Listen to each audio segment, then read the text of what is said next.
Pamela Geller probably thought her battle was over after she won a challenge against the New York City transit authorities.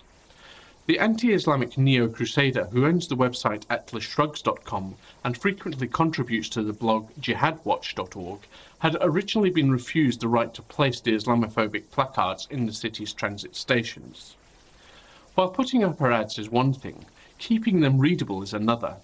Her ads read, "In any war between the civilized man and the savage, support the civilized man."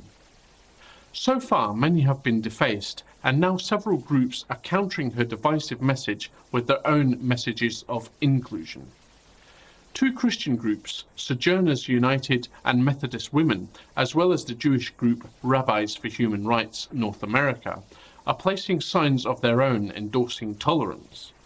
The Sojourners ads will read, "Love your Muslim neighbours," while the Methodist Women's ad pleads, "Hate speech is not civilized." Meanwhile, the Rabbi's message is a direct parody of Geller's reading. In the choice between love and hate, choose love. Help stop bigotry against our Muslim neighbours. Current demand amongst collectors for artefacts from the Buddhist period of Pakistani history has led to both looting of archaeological sites as well as a burgeoning and also illegal cottage industry of forgers.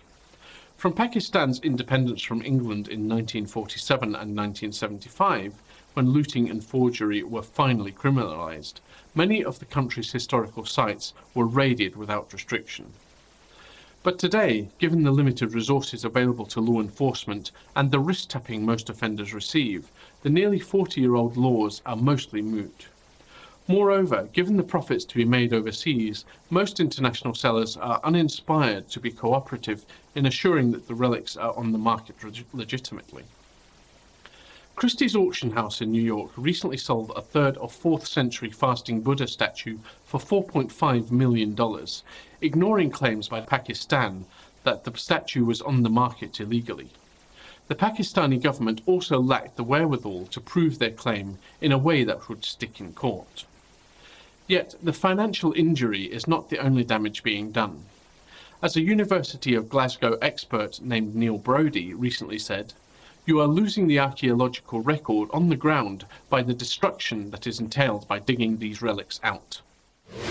At the end of September, the St. Polycarp Church located in Pagani, a suburb of Nairobi, Kenya, was the site of a terrorist attack. Someone lobbed a grenade in the middle of the church's Sunday school class, killing one child and injuring 7 others. According to CNN reports, 4 of the children are in the Kenyatta National Hospital. 2 of them were in critical condition at the time of admission. All victims ranged between 7 and 10 years of age. Although no organisation has claimed responsibility, authorities suspect the Harakat al-Shabaab al-Mujahideen, an al-Qaeda-linked terror group in control of most of southern Somalia.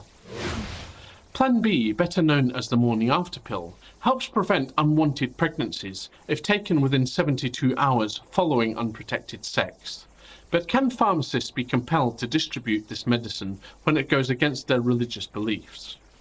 In 2005, former Governor Rod Blagojevich started a controversy when he made Plan B availability and distribution mandatory in his state. In 2011, a lower court judge decided that since there was no evidence that a morning after pill had ever been denied on religious grounds, he placed an injunction against the state's law. In his decision, he also said the law was not neutral because it was aimed directly at those who objected based on religious beliefs. On the 21st of September, an appeal court agreed with the first judge and stayed the injunction. The American Civil Liberties Union cannot believe the ruling. We are dismayed that the court expressly refused to consider the interests of women who are seeking lawful prescription medication and essentially held that the religious practice of individuals trumps women's health care, said Ed Yonka of the ACLU of Illinois.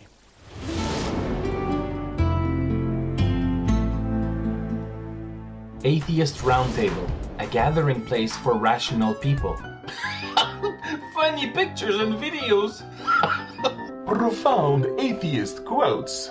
The religious going crazy. The latest news. World domination. Casual discussions. baby eating. The ultimate forum for a lively dialogue. Come join the fun at atheistroundtable.com.